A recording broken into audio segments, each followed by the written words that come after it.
Olá, sejam muito bem-vindos. A gente já parou para pensar por que o mundo funciona do jeito que funciona?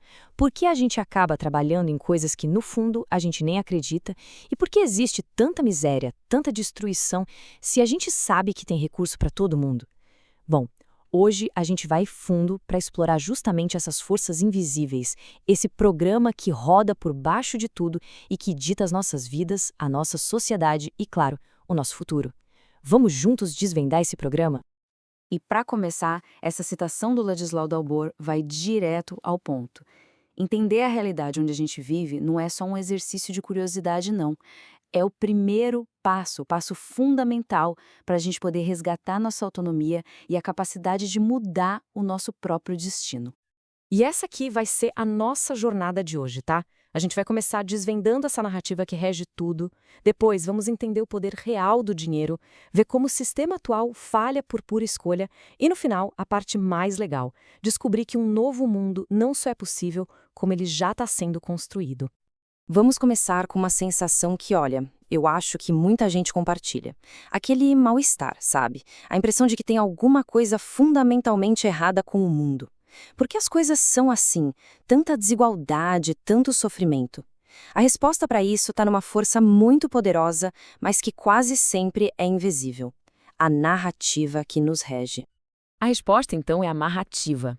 Pensa nela como se fosse o sistema operacional da humanidade. É o conjunto de histórias que a gente conta para nós mesmos e que permite que a gente coopere em números gigantescos. Desde as religiões, passando pelas nações, até as empresas, tudo se baseia em narrativas que a gente concorda em acreditar. E essa narrativa, ela não opera num vácuo, ela funciona em diferentes níveis da nossa existência. Para ficar mais fácil de entender, a gente pode dividir a nossa experiência em 4 realidades que existem ao mesmo tempo. Primeiro, a realidade objetiva, que é o mundo físico, a natureza. Depois, a subjetiva, que é tudo aquilo que a gente criou com a nossa mente, tipo dinheiro, leis, nações. Tem também a realidade energética, que são os campos mais sutis de interação. E, por fim, a realidade psicológica, nosso mundo interior, nosso ego, nossa consciência. E o que esse slide mostra é uma virada de chave impressionante que aconteceu na história.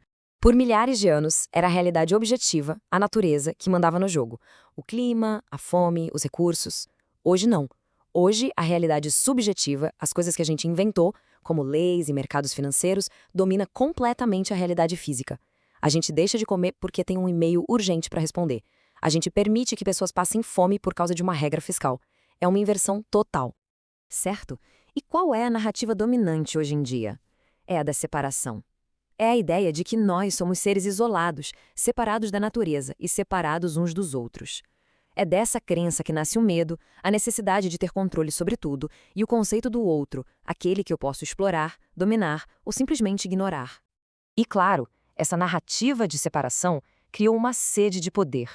E a expressão máxima desse poder no nosso mundo é o dinheiro, que, vamos lembrar, não é um recurso físico como água ou terra. O dinheiro é uma crença, é uma história que todos nós, coletivamente, concordamos em aceitar. E é uma história tão, mas tão poderosa que ela molda a realidade física ao nosso redor. Tá, mas quem é que controla esse poder todo? Bom, esse gráfico aqui deixa bem claro. Os dados são chocantes. O 1% mais rico do planeta detém praticamente a mesma riqueza que os outros 99% da população juntos. É uma concentração de poder que a gente nunca viu antes na história da humanidade. E essa riqueza se transforma, claro, em poder corporativo. Olha só esse número: apenas 737 corporações controlam 80% do dinheiro corporativo do mundo inteiro. E se a gente for mais fundo, dentro desse grupo, só 147 entidades, a maioria delas bancos, controlam 40% de tudo. O poder está nas mãos de pouquíssimas pessoas. E isso tudo nos traz para a era que a gente vive hoje, que pode ser chamada de a era do capital improdutivo. Uma era onde a riqueza não vem mais de produzir coisas reais, bens e serviços. Ela vem da especulação financeira.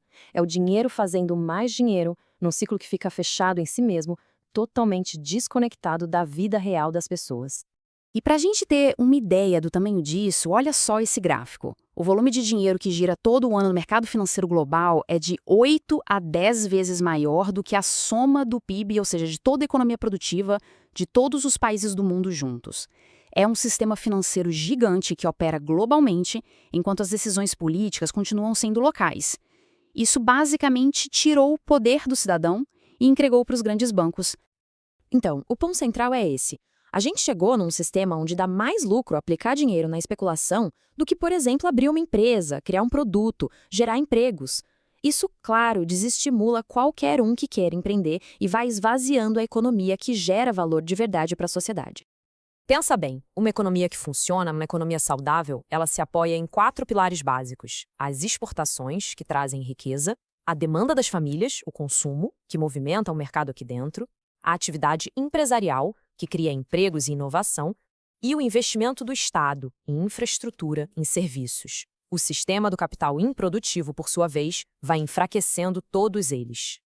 Agora, a gente chega num ponto que é bem provocador. Os grandes problemas que a gente enfrenta, fome, miséria, a destruição do meio ambiente, eles não são inevitáveis. Não são acidentes de percurso. Eles são, na verdade, o resultado de escolhas que o sistema faz conscientemente.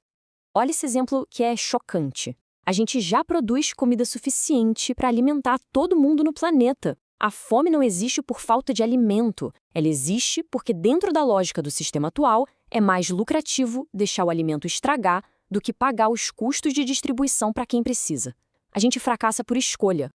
Mas como é que esse sistema continua de pé? Um dos mecanismos principais é a educação.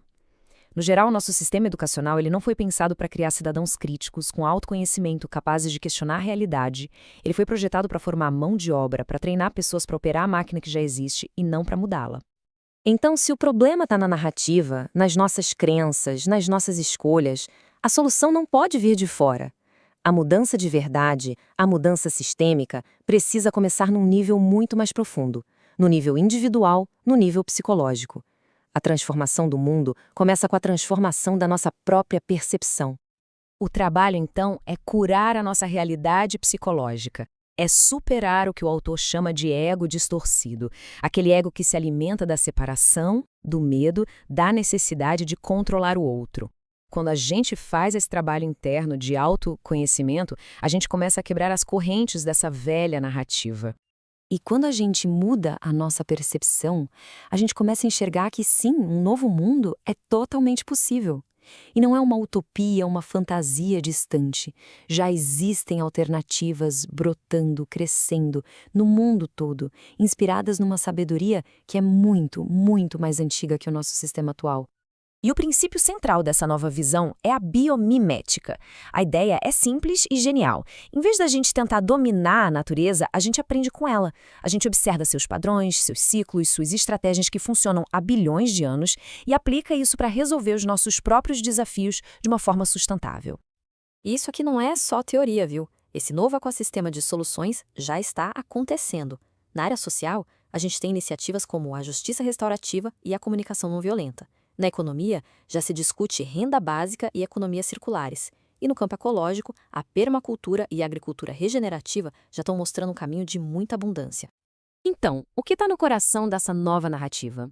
No lugar da separação, a gente coloca a interconexão. No lugar da competição, a gente coloca a cooperação. No lugar da extração sem fim, a regeneração. E no lugar de uma busca vazia por poder, uma busca por propósito. É uma narrativa que, no fim, gera harmonia, empatia, abundância e realização de verdade. E a gente termina com essa pergunta atemporal do Rabino Hillel, que é um verdadeiro convite à ação. A mudança começa em cada um de nós, reconhecendo nossa responsabilidade, mas também o nosso papel essencial no coletivo. E o momento de começar essa mudança, de escolher uma nova narrativa para a nossa vida e para o mundo, é agora.